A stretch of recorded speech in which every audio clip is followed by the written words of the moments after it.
Well, I want to take a moment to introduce our guest, Dr. Jermaine Kennedy, one of our 6 Columbus City School Board candidates, highly endorsed. So a pleasure to have you speaking with us. It's a pleasure to be here. I want to get into your background, where you went to high school, where you grew up. Did you originally grow up in Cincy? I am originally from Cincinnati, product of Cincinnati Public Schools, proud product. I was that young man all throughout my schooling, from literally from kindergarten to my sophomore year of high school. I was that young man that was suspended, detentions, in-school suspension, just for a myriad of reasons. One, just not having that sense of purpose and connection with some of the teachers, but also just still trying to find my way, rebellious youth, right? And so it all culminated my sophomore year of high school. I was actually expelled. And during that time, years ago, expulsion used to be for 180 days. Somehow, right, I had a 3.0 at the time. Didn't know anything about grade point averages, didn't know, I'm a first generation college student, everything. Didn't know anything about, grade point averages, but just happened to be a pretty bright student. And so because I had a 3.0 at the time, I was only given 45 days. So I was suspended for a quarter, the second quarter.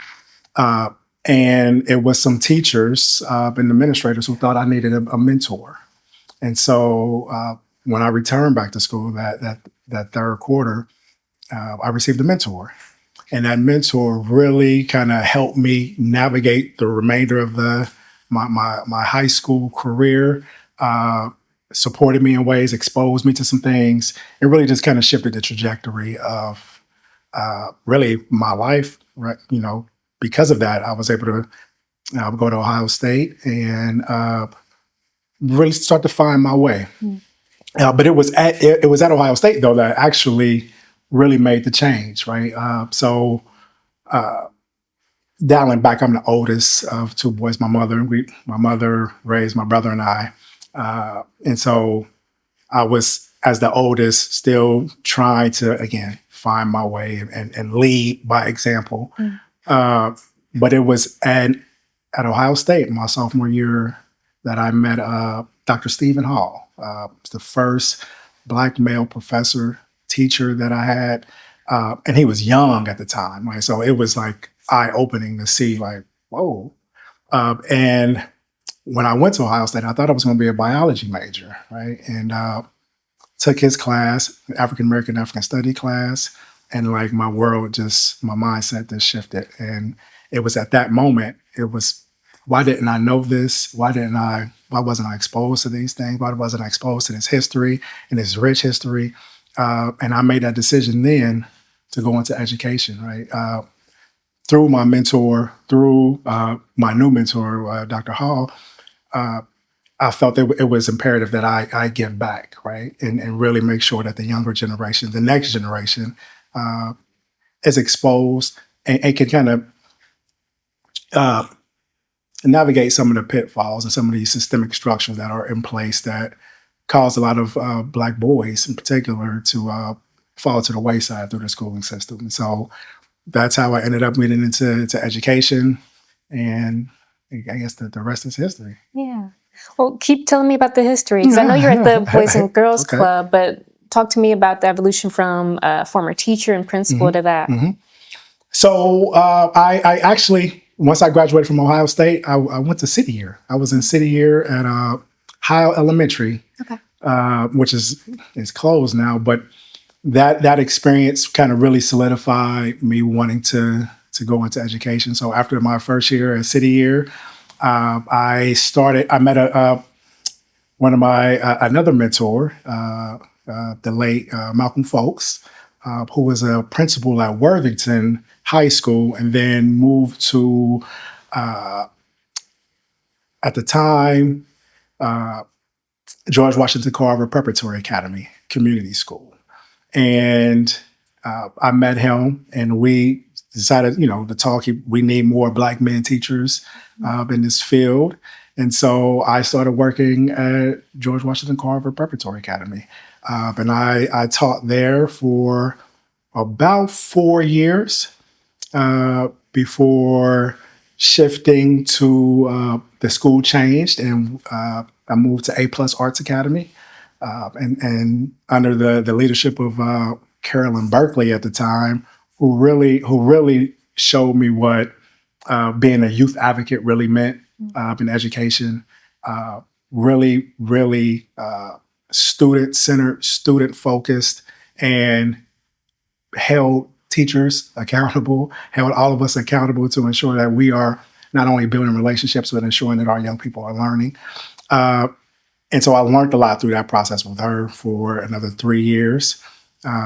Went back and got my master's degree in education leadership so I can become a principal. And once I finished that, I became a principal at Columbus Bilingual Academy for 4 years on the West Side. Learned a lot on the West Side. It was a great experience. That population was 80% Hispanic population, right? I learned French in high school. Okay. So that was the first. That's when understanding what community partnership really meant, and we developed a program where had some of the parents. They actually taught some of our staff Spanish, and we supported them with English. But it really just became a community hub, right? It was an opportunity for them to feel safe, belonging, feel seen in a space where they were comfortable, and they trusted us and trusted me in that leadership there. And so again, that's where the whole idea of what community partnership can look like, what the school community parent partnership can mean to not only a school, but to just to a neighborhood. From there, though, that school ended up closing, and I moved over to the Department of Education and worked in the Office for Exceptional Youth, working with the Urban 8, as they call it, right? The Clevelands, Columbus, Cincinnati, just around the disproportionality of Black students in special education as well as suspension, right? And so I did that work, really exposed me to a lot of the systemic barriers and challenges that are present within the districts across the nation, not just here in Ohio. And again, really fueled my passion to fight for equity for our young people, again, particularly for our Black boys and all students. And so from there, decided, kind of got a little disenfranchised with the school system because of all of those things, particularly seeing it from the department standpoint, and started working in the out-of-school time space. So stayed on the West Side and started working as the director of education for the Homeless Families Foundation, which provided wraparound services to students in Region 1 and Columbus City schools through housing support, food insecurity, and academic support, right? And so again, that building that muscle around community partnerships and how we can kind of leverage the support to ensure that our young people have access and kind of reach their potential. Did some great work there and had the opportunity to kind of scale that work by moving to the Boys and Girls Club, and took the club when I started from 4 clubs here in Columbus to 9 clubs in partnership with the city and Columbus City schools. So again, create access for young people throughout Franklin County, and so that's the work that I'm new to this political space, campaigning, but I'm not new to working in service for young people and for families and for building partnerships through communities and families and organizations to have a collective impact. Gotcha. Tell me about your work with some of the CCS committees. Yeah, so I'm part of the, it's a great question. The Community Advocacy and Community Engagement and Advocacy Committee, right? And that came about, right, because of that lack of transparency, or for the lack of transparency from the board. And so they wanted to get community members from different walks to join these committees so they can really start to have some new kind of thought partnership around, at the time, specifically around school closure, right? And what to do, right? And really trying to get some feedback on how to make this the best process for families, but also really be thoughtful and informed about how we are, well, how the committee, how the board is moving forward with the process. Gotcha. I kind of want to pivot toward that then. I know you've talked about, that transparency being like a key thing that you want to address if elected onto the board. Tell me about what does that look like for you? I know we are coming up on possibly even more closures with, talk of the budget, as well as possibly layoffs. How do you want to approach that conversation, knowing what you know now and like seeing sort of how not to do things and how you could do things better? Yeah, I think education is everybody's business, from the school to community partners to families to the business community, right? I think we're at a time where everyone needs to be involved and be fully transparent on how we are moving the district forward, while also providing our young people with access to the supports they need to thrive, to grow, to have a sense of belonging and success. And so for me, it requires having conversations with families, right? One thing that I'm a stickler about is I want parents to feel like they are partners in their child's education and not guests in those buildings, right? A lot of times, I was a family ambassador for 2 years at Afrocentric, and so we did a lot of calls, checking connects with families, just to kind of get a feel, what do you need? How can we be supportive? And a lot of times, there's a lot of barriers where the families don't feel like they can have a say, they can be part of the decision-making process.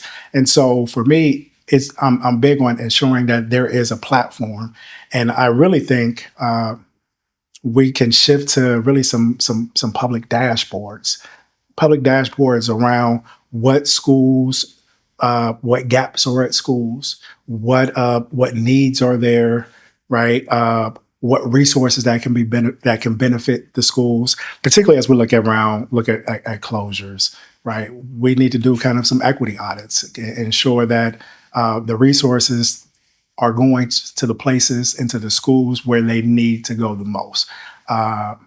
And I don't think we've done a great job at doing that, particularly bringing families along for that conversation.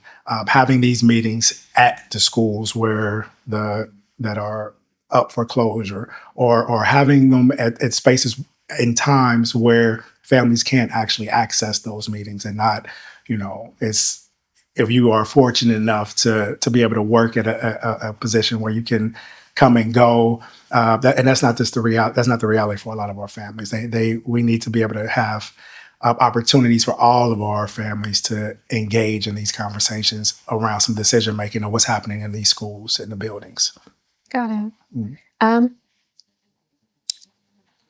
In the vein of the school closures, I want to know what your take is on making sure that students aren't harmed in the event of a closure, how we maintain some sense of normalcy for students, and making sure that they're able to maintain some sense of belonging if they did have to move to a different school or a different community. Yeah, for sure. And again, I think that starts with having some of those one, a strategic plan, right? I think the fact of having the discussion around closures without having thought through what does 5 years, 10 years, 15 years from now look, and how are we planning to get there, so families can understand this is where we're going, and we need you as part of this process to get there. I think young people are very resilient, right? And if we are fully transparent and give them the space to have some voice in some of the discussion, our young people will adjust. Communities will adjust. But in the absence of kind of bringing them along and showing them or providing them with the options to see this is what the plan will look like if we close the school, and this is where your child will go. This is the new the model. These are the resources that they will have accessible to them. This is the plan as we move forward. This is what's going to happen with these other buildings, right? There just needs to be more information shared, right? And that hasn't been done, right? And so again, our young people are resilient. It's the adults who need to ensure that the environment is as such that they can understand the process and be part of the process. Gotcha. I know the report card just dropped. I want to get your take as a former teacher and principal, what you see when you look at the report card. Maybe I'm going to start that again. I want to get your take on the report card that was just released. As a former teacher and principal, I want to get your take on what you see when you look at the report card, as well as, how you feel about the district's overall performance and where you think we should go from here. There's a lot of gaps in the report card, but because there are a lot of gaps that are in the schools. So like our teachers do not have all the resources and support to provide the level of instruction that's needed for our young people, right? We can still, and the fact of the matter is, we're still coming out of a lot of transition, right? From a couple of years ago, that we are seeing what has materialized through all of that transition, pre-pandemic, post-pandemic, and there needs to be some intentionality around how we are directly not just focusing on the academics, but also focusing on the well-being of our young people and the well-being of our teachers in these spaces. I was meeting with a teacher 2 days ago, and she's teaching 6th grade, and a third, almost to a half of her class reading on the 3rd grade level, right? More curriculum is not going to fix that, right? There are some systemic gaps that we have within the district that we really need to start patching up. And I think looking at the academic return on the investment of how we are spending our money and how we can really kind of realign the academic portion of what we're doing and really seeing what makes sense as it pertains to the budget and what we are really spending our money on that's going to move the needle academically for our young people. Until we start to address that, I think we're going to continue just to put Band-Aids on things and stay right kind of where we are. So it wasn't a huge gain or a huge loss from last year. It's relatively the same, which means what we're doing is just maintaining the status quo. Gotcha. I know you probably can't speak too much to it being like on the outside, but when it comes to the budget, are there investments that you think we should be making that we aren't already to improve that academic performance, or like programs that you would like to see the district look into as far as improving that performance? And like, what's your take on the budget situation as well overall? Yeah. Again, the curriculum and everything they use, that's the superintendent and that's our team to choose and present that to the board. I would argue, I think everything should be up for review right now. Even the structure of what the district looks like, right? Being the fact that I understand the administrative, budget is really only maybe 3%. But is it the best use of our dollars, right? Where we have 6 regions, 6 area superintendents, 6 principal coaches. can we, is in that current structure, is the return on the investment, is it, are we seeing things move in the way that it needs to move? Or would it make sense for us to have, you know, 3 area superintendents over 6 districts, 6 regions, and kind of realign dollars that go more into the classroom, right? To provide additional supports for teachers. Is it 2 area superintendents for 3 regions, right? Like, we really need to look at what the framework of how we are spending our dollars, right? Because what we value is where we put our money, right? And if the money is not going towards our young people in a way that's going to help support them and meet their needs, then we really need to revisit that and review how we are allocating dollars and for what for, right? I think there's also opportunities too for. I'm a big proponent of neighborhood schools, right? And the way that it's structured now, my son, for instance, we live on the South Side. He goes to Afrocentric, right? He has to wake up. He has to catch the bus at 5:30 to get to school on time by 7:30 across the city, right? I think we need to really revisit how our lottery and school choice system is set up. Can we maintain it, the lottery for the region regions next to each other, as opposed to just open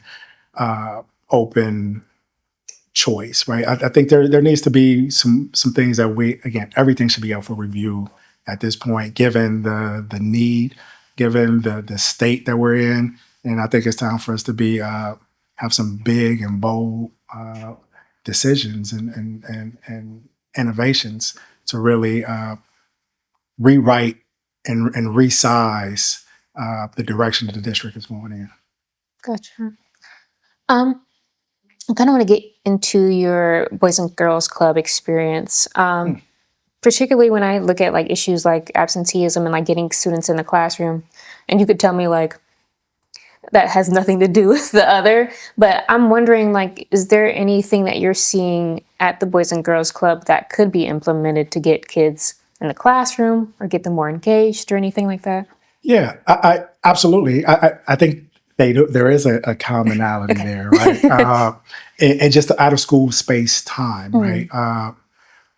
We are fortunate in out of school space that we can develop different types of relationships with young people and families where they trust us in a different way, and maybe that not so much that they do in the schools, right? For again, feeling like guests instead of partners in the school, and so because of that, they share information with us. They share their wants and needs for their families and their children in ways that now we can really provide some additional support to kind of meet some of those needs.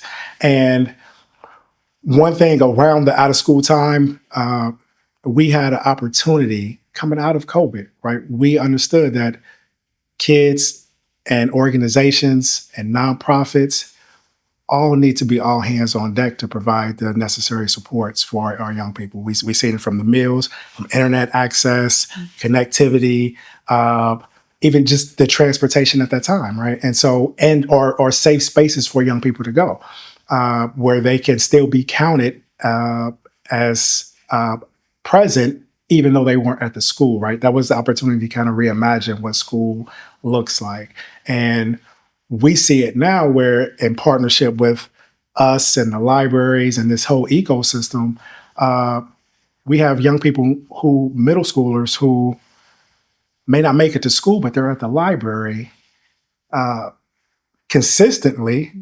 Why can't we bring some counselors or resources to those spaces to start counting those young people and meeting them where they are, right? And I think the out of school time space has provided opportunities to meet kids where they are and be a support for the school district. So right now we are in 6 Columbus City schools, and we are able to provide that additional academic support through tutoring.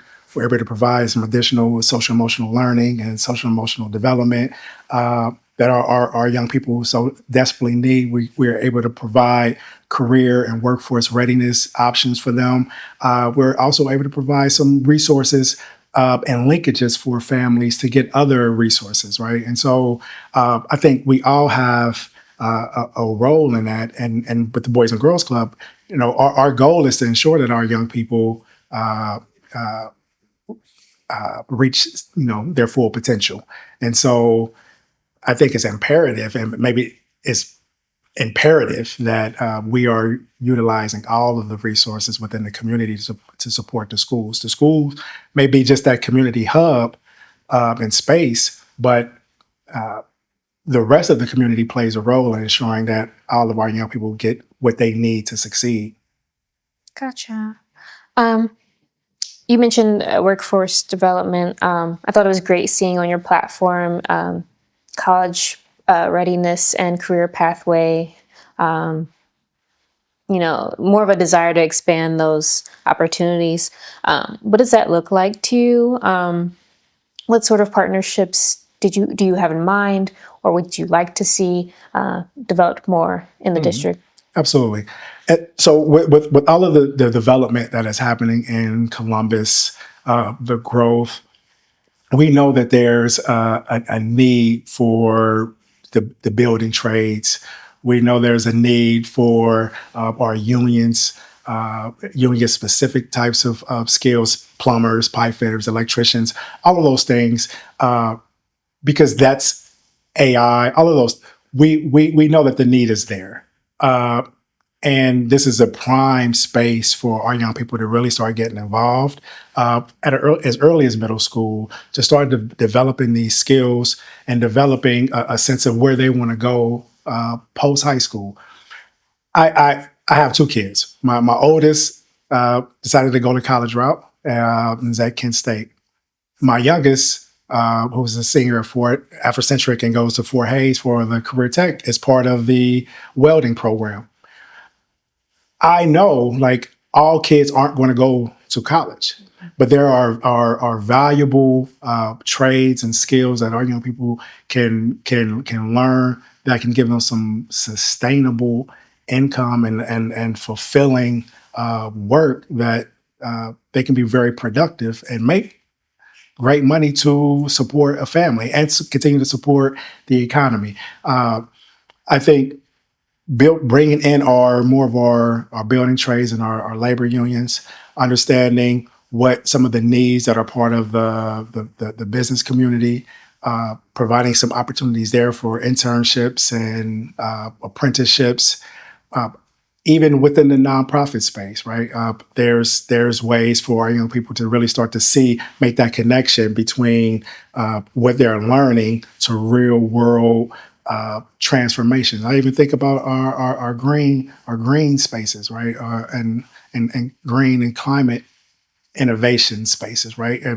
In terms of upgrading our buildings or upgrading other buildings. So our young people should be involved in that process as a career pathway for them, even to the point where, entrepreneurship and really understanding if we're going to help young people reach their fullest potential, let's expose them to all areas that they can really reach their fullest potential. Gotcha. You've mentioned them a couple of times, but being the parent of two kids that have gone through CCS, what's your experience been like as a parent to two kids that have gone through the district? Maybe some of the things that you are happy to have seen them as in addition to, like, the career pathways and things like that. Yeah. So my wife and I have always been involved in our children's education to the point where, right, when my youngest was entering kindergarten, we used to live in Dublin, but we decided to move back to Columbus because I didn't want my son to be one of the only Black students in the classroom, right?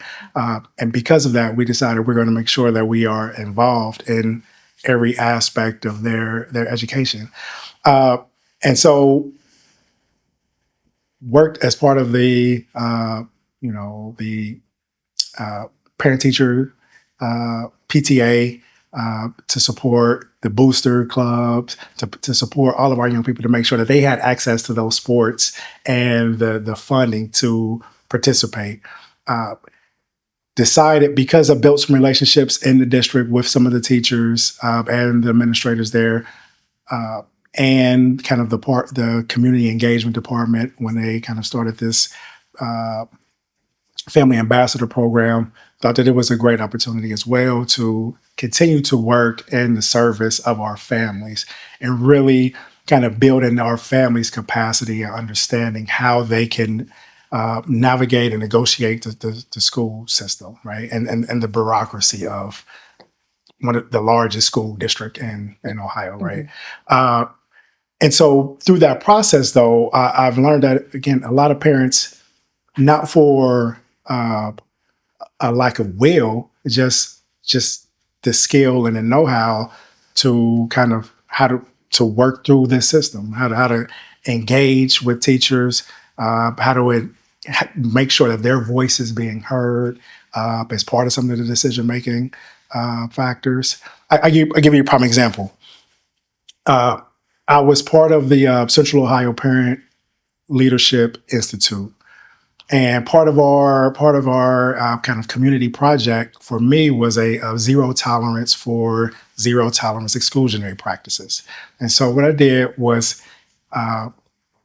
gathered a lot of all of our families in the school and talked about, because one of the things, the suspension rate was just ridiculously high, and like why, and parents wanted to know why my child is getting suspended. There's nothing else that we can do to provide some support. So I started bringing in some community partners to provide some of those restorative practices, social emotional development types of response, so young people aren't being suspended right off the first infraction, but also created a parent advisory council so they can start to look at what's happening discipline-wise, the infractions. Again, we removed, names, the teachers or whatnot, but where are these infractions happening? What times? Kind of what teachers and the types, and then start to look at what can we put in place if we see that a lot of young people are getting suspended right before lunch, right? What can we do as parents to provide some additional support in the building so we could kind of alleviate that, right? And so again, just helping our parents see and have some voice around what is happening in the buildings, and that they have some agency to make some changes. I think more of that is needed, right? Parent advisory councils that aren't just that are open for all parents, and not those select few that have who know how to negotiate, right? Let's build the capacity of parents to engage in all aspects of what's happening in the building. Gotcha. Was that like in a specific district, a specific school, or like how do we get that? Yeah. So it was at Afrocentric, Okay. right? Because that's where my son was at the time, and he was one of those students who was a Columbus Promise student, never been in trouble. One time he playing around and banned and was suspended for 10 days, right? And so this is unacceptable, right? And so because of that, right, and doing those check and connects, learning that other parents were in similar situations, we really need to make sure that our families know what's happening in the building, and we can provide them some support. Again, it was working with the principal, right, and assistant principal. We had to kind of negotiate some things, right? It wasn't the red carpet was rolled out, right? Mm-hmm. We had to push to make sure that happened. But at the end of the day, our parents should know what's happening, and they are concerned. And I think it's our duty as the educators, the administrators, to ensure that we are working in partnership to make sure that our kids are successful. Thank you. Speaking of partnerships, I know one of the more particularly challenging things you will be walking into if elected to the board is the relationship between teachers and the district. I know it wasn't that long ago that we were dealing with a strike. And so I want to get your take on improving that relationship with teachers. What do you want to see the board do to improve that relation, especially with the union? Kind of as a former teacher yourself, like what's your take on that fractured relationship? I should say. Yeah, it's going to start with kind of rebuilding some trust, right? And really listening to teachers, uh, uh, and working in partnership. Again, all of this is all in service of providing what's best for our young people, and it's going to require trade-offs, right? It's going to require long-term planning. It's going to require consistency and having some voice around the process. And I think a lot of teachers want voice around the process, and they deserve voice around the process, right? And I make no mistake about it. It's going to be a challenge, right? It's a reopener, so there's going to be another discussion around contracts next year, and so again, for me, it's all about building relationships. So we just have to continue to build those relationships before it gets to the bargaining table, right? So that there's some trust and transparency that's there. Thank you. How do we better support teachers when it comes to the issues kind of amplified or not amplified, seen on the report card? You know, your academic performance, but also your absenteeism, and even with like some of the improvements we saw. How do we better support teachers in making sure that all of our schools are improving and doing right by our students? Mm-hmm. Yeah, it's teachers have a tough task, right, in front of them, right, and so and they can't do it alone. Partnership, right, collective work. Education is everyone's business, right, and so I think it's going to require us to be able to lean into various levels of partnerships that can help support teachers. Again, I was talking to the teacher, and she's teaching sixth grade, but our students aren't nowhere near grade level in reading. It's unfair for her to try to teach this curriculum that's at grade level to students who aren't there yet, right? But that's what she's being held accountable for, right? And so understanding the dynamics, and now how can we build in other levels of support? We have additional tutoring at the middle school levels and high school levels, but why not at the elementary level? And are there other organizations, other nonprofit or even for-profit organizations that can provide additional resources and support that can kind of help leverage the support needed for that classroom, for that building, for that district, for that region, so we can start to move the needle. But it's going to require all of us working and as a collective to solve some of these challenges. Simply saying it's the teacher's job, you need to make sure that they're reading and on grade level, or their numeracy is where it needs to be.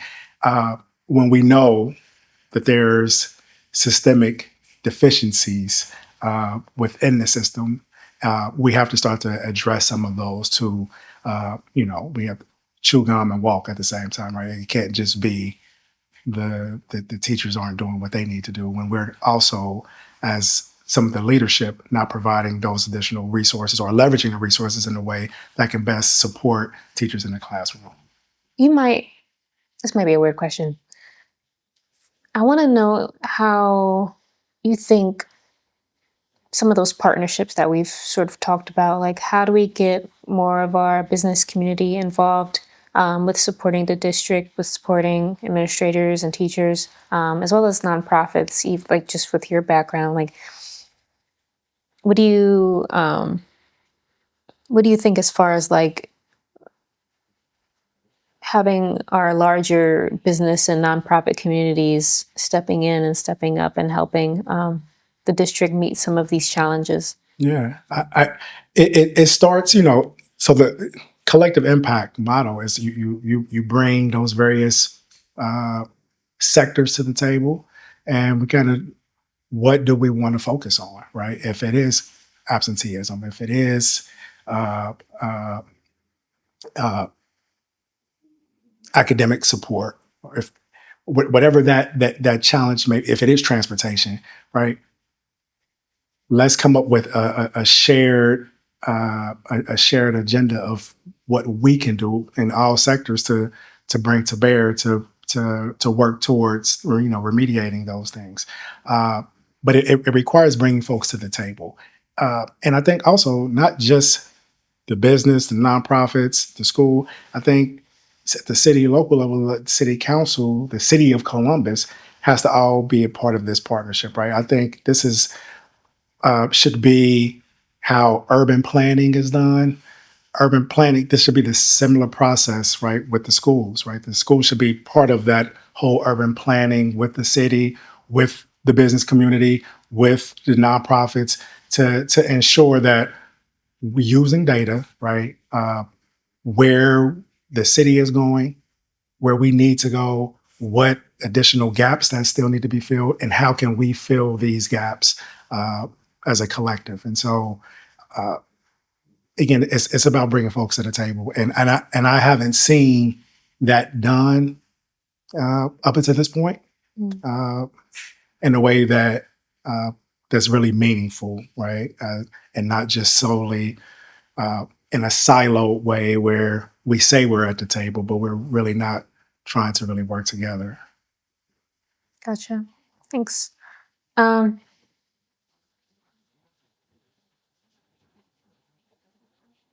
When you are elected, or when and if you are elected, let Thank me you. not. Tell me about what's top of mind going into some of those first meetings. Obviously, it's going to be a learning experience, but what's one of the first things that you want to like see or help implement? What do you want to see done? Yeah, I think it requires listening, right? We'll have to listen and really meet with people, young people, adults. Everyone wants to feel heard, seen, and valued in this process, right? And so it's going to require taking that time to learn in, right, and really get to the heart of what's